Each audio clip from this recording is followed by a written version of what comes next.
Muito obrigado, Sr. Presidente. Cumprimentar a direção da Associação Nacional de Municípios Portugueses, senhoras e senhores deputados. Eu confesso que eu venho sempre com a esperança, quando venho para as audições com a Associação Nacional de Municípios, esta vez vai ser diferente, porque esta vez vão despir a camisola. Mas depois ouço estas intervenções e percebo que não despem a camisola. Eu vi, de facto, o parecer globalmente favorável que deram. A primeira pergunta que lhe queria deixar, sem entrar em grandes considerandos em relação às respostas que foram dadas até agora, era se a pressão que António Costa fez no Congresso da Associação Nacional de Municípios, onde claramente encostou os municípios à parede, e disse, para quem lá esteve, ouvir, que ou aceitam de uma vez por todas a assunção das responsabilidades da descentralização, ou não há PRR para ninguém, e que não há transferência de verbas no final do ano, fez com que tivessem uma posição mais moderada e mais defensiva em relação à posição do Governo. Porque vamos lá ver uma coisa. A descentralização foi feita desde o início com o princípio de igualdade, quando devia ter sido feita com o princípio de equidade. Porque os municípios não são todos iguais, as verbas não são todas iguais. O município de Matosinhos não tem as verbas do município de Mafra, não tem os municípios de Louros. E passámos as competências sem perceber exatamente qual a capacidade de endividamento de cada uma das câmaras municipais. Isto fez com que situações, por exemplo, na área da educação, que passaram uma série de edificado para a responsabilidade das câmaras municipais, fizesse, em última instância, com que os orçamentos municipais não tenham capacidade para fazer as obras, porque as verbas que foram descentralizadas para fazer as obras foram calculadas de uma forma como base a parque escolar, a empresa parque escolar, não o parque escolar, e chegámos a uma verba entre os 20, inicialmente 20 mil euros, depois passou para 31 mil euros. E passámos a ter uma listagem das P1, as P2 e as P3, e nas P1, que eram hoje muito urgentes, continuamos sem saber exatamente a data de quando serão feitas as intervenções por parte do Governo. Gostava de saber se isso, entretanto, também já foi garantido, quais as datas que iriam entrar estas intervenções. Chegamos à conclusão, com este novo Orçamento de Estado, que as câmaras municipais não só já eram tarefeiros do Estado, como agora passam a ser tarefeiros supervisionados pelas CCDRs, porque as CCDRs atualmente mandam mais nas câmaras municipais do que os seus presidentes de Câmara, porque tomam as decisões de deliberar quando é que as verbas vão, como é que são feitos os investimentos, e os senhores cada vez começam a ficar para o último da fila. E é assim que vai acontecendo este processo de descentralização. Nós olhamos para o relatório do Orçamento de Estado e percebemos aumento da verba da Lei das Finanças Locais, 3,2%, é o que diz o relatório. Mas depois também percebemos, e o próprio relatório anuncia isso, que, no entanto, em média, as câmaras municipais vão aumentar nos quadros de pessoal 13,3%, de custos com pessoal diretamente relacionados com as verbas da descentralização. Ora, grande negócio, é um negócio AIFASEC. Grande negócio.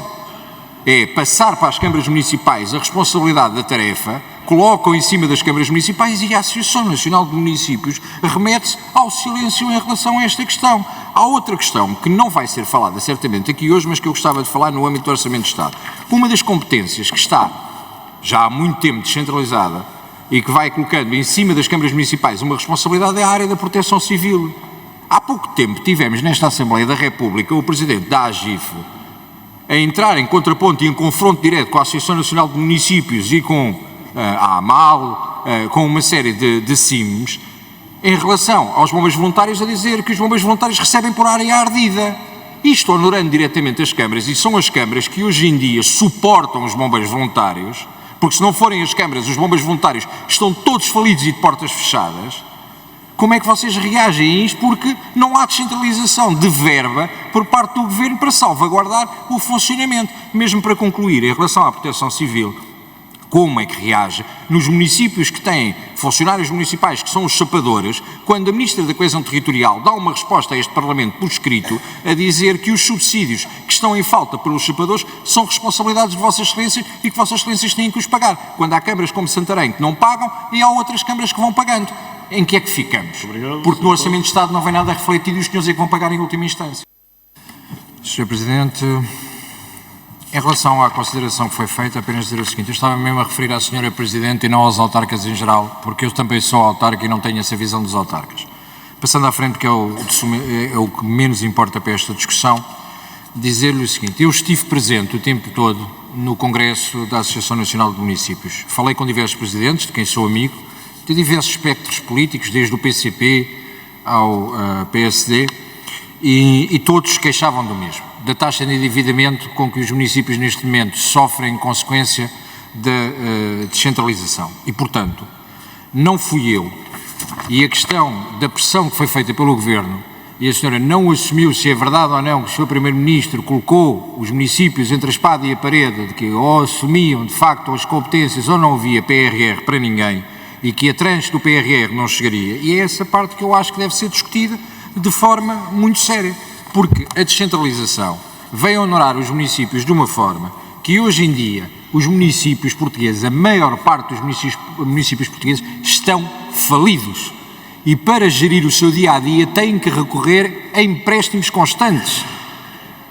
E estes empréstimos vão honorar em última instância as futuras gerações, porque inclusive as grandes opções do plano não são concretizadas, porque não há verba nos orçamentos municipais para fazer as obras, porque estão a assumir a responsabilidade que o Governo descentralizou. Portanto, de uma vez por todas, vamos assumir que foram pressionados pelo Governo para aceitar. Pode-me dizer, era a única hipótese. Mas então que assuma que era a única hipótese e que se entenda de uma vez por todas a pressão que o Governo e a ingerência que o Governo tem feito nas autarquias locais, algumas delas que acabam, no nosso entendimento, quase por violar a Lei 75 e a autonomia do poder local. Porque há claramente uma ingerência por parte do Governo em relação à ADSE. Mesmo para terminar, lamento é que, de momento algum, os municípios tenham pronunciado também em relação ao passado de pagarem 14 meses para a ADSE, quando os anos que eu conheço têm 12 meses e continua a existir excedente orçamental na ADSE em Portugal. Muito obrigado.